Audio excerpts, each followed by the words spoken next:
partai politik karena akan ada bukti yang akan dibuka setelah putusan DKPP dan MK ini. Jadi ya bagi saya lebih baik pilih pasangan yang jelas, pasangan Ganjar Mahfud misalkan yang akan jauh lebih baik nomor yang proses pencalonannya sudah sesuai dengan aturan ini nomor oh ya Nori Tabur nomor Nori Tabur oh ini nomornya sudah dibuka ya. Sehingga ya kesimpulan saya suara Prabowo Gibran menjadi percuma mendukung mereka menjadi Oke.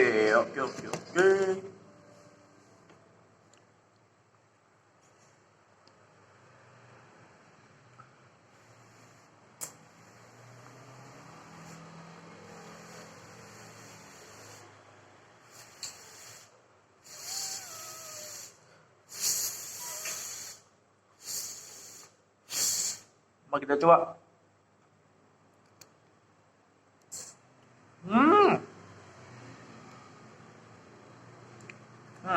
Kalau sekali saja bisa jadi memang kebetulan, tapi begitu terjadi 2 kali, nah ini kita pun bisa mempertanyakan siapa yang sudah mengambil dari balik layar.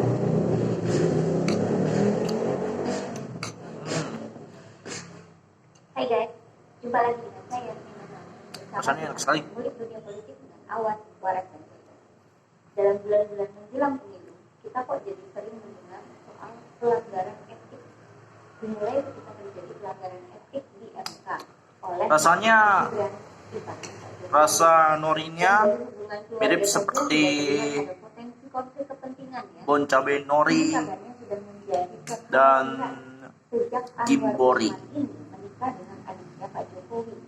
Mereka menikah pada bulan Maret 2022. Ternyata ketika menikah itu Anwar Usman sudah didesak untuk mundur dari MK. Karena sebagai ketua MK dia akan menyidangkan perkara-perkara yang berkaitan dengan presiden dan kepentingan politik presiden. Ini yang bicara adalah Direktur Pusat Studi Konstitusi Universitas Andalas, Ferry Amsari. Konflik kepentingan akan muncul karena dalam setiap pengujian undang-undang presiden jadi salah satu pihak yang berkepentingan. Konflik kepentingan ini harus dijauhi oleh ketua MK agar MK itu tetap punya marwah. Jelas ya, kekhawatiran ini tidak mengada-ngada. Namun, ternyata ada yang tidak setuju dengan desakan itu. Ada yang tidak setuju dengan permintaan mundurnya Anwar Usman ketika menikah dengan adik Pak Jokowi, yakni Partai Gerindra. Menurut kami Burhan, anggota DPR RI dari fraksi Gerindra, 2022.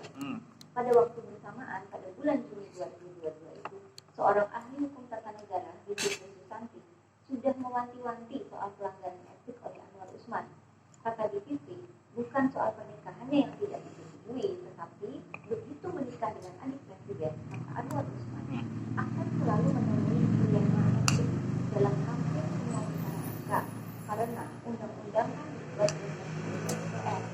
Bivitri memperingatkan bahwa persoalannya sekarang adalah etik, kepatutan, ukuran-ukuran mencegah sesuatu yang belum terjadi. Itu bedanya dengan hukum. Benturan kepentingannya belum terjadi. Takut tidak berani baca ayat ini. Ayat apa? Lukas 6 ayat 12. Ketika ayat ini mengatakan, pergilah Yesus ke bukit untuk berdoa semalam-malaman. Yesus berdoa kepada Allah ini tentang itu satu. Ya. Lalu kemudian dia menemukan ini seolah pendeta tidak berani. Dia pede banget mengatakan pendeta dan itu tidak berani baca ayat. Tanggapan saya cuma satu aja, Pak Ustadz Fikri Adria yang kepedean. Ya. Tanggapan saya cuma satu aja. Ini adalah ayat yang tidak pernah sama sekali dibacakan di gereja-gereja manapun. Pendeta, romo, dan semuanya tidak pernah dibacakan.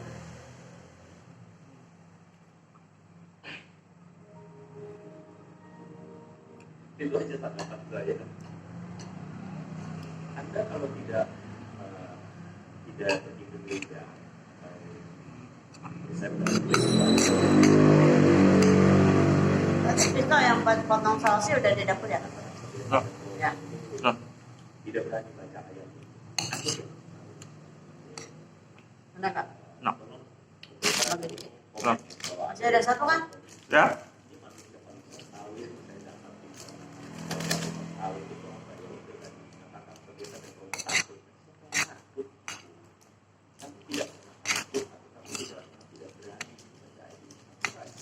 Ini mau udah habis.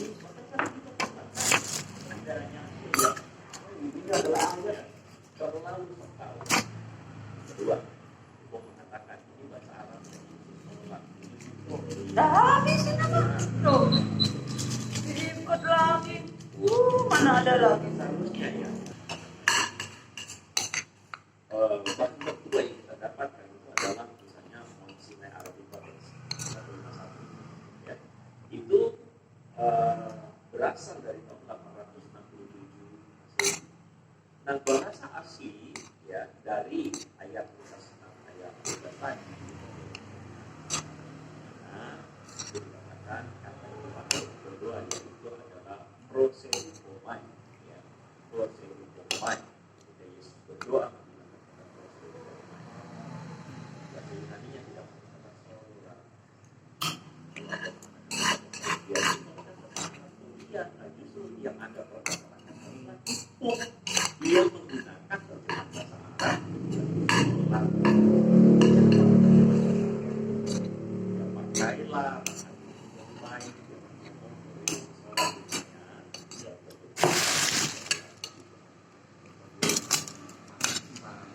ya itu aja lah. Saya sih malas untuk mengatakan atau membalas apa yang jadi argumentasi ya. Ada teman kita di Ramadan mengatakan kita buat kita sama-sama belajar. Saya bukan pintar saya cuma belajar ya. Teman kita Sofi mengatakan cocok logi ya itulah ya. Cocok logi. Randy Wenas mengatakan itu cocok logi ya. Ini loh maksudnya kalau anda itu apa berargumen soal masalah sujud sholat tadi nggak usah ulat lalu ayo ya. Oke, saya kira saya sampai pada bagian paling terakhir ya, bagian paling ya, thank you untuk menerima Kokoro, thank you for the blessing ya. Bagaimana bilang, Wah Andre tanya pakai baju ini juga ya, baju ini bro. Ini baju ini. Saya bukan fans baju saya langsung disclaimer. Oke, kita lanjut ya. Ini adalah kado Valentine untuk Ustaz Ibu. Jadi bagaimana dia ada sebuah kado buat Ustaz Ibu. Kado yang saya sebut sebagai kado. Dan yang kasih ini adalah seorang perempuan, ya. Nah, siapakah dia? Orang yang kado untuk Ustaz Ibu. Nantikan di berikutnya. Saya tidak yakin apakah ini video sesudah video ini.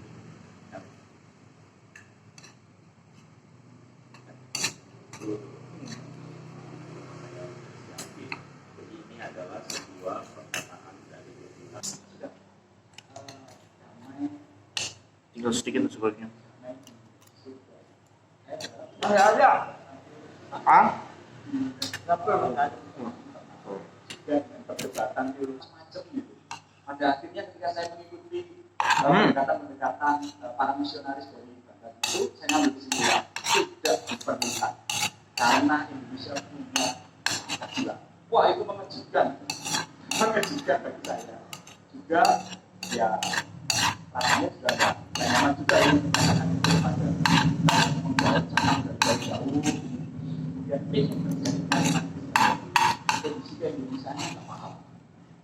Juga teman-teman kita ya, teman-teman kita dari Korea itu juga ya tidak punya pendekatan tentang karena ternyata Korea itu tidak ada keberagaman. Jadi jumlahnya ya satu. Jadi nggak pendekatan seperti Indonesia.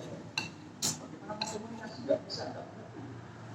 Dan akhirnya mungkin Tapi sebenarnya saya saat itu mengatakan mungkin nggak ada lagi ya bisa. Oke, terima kasih sudah menonton video channel saya Enrico Griffin.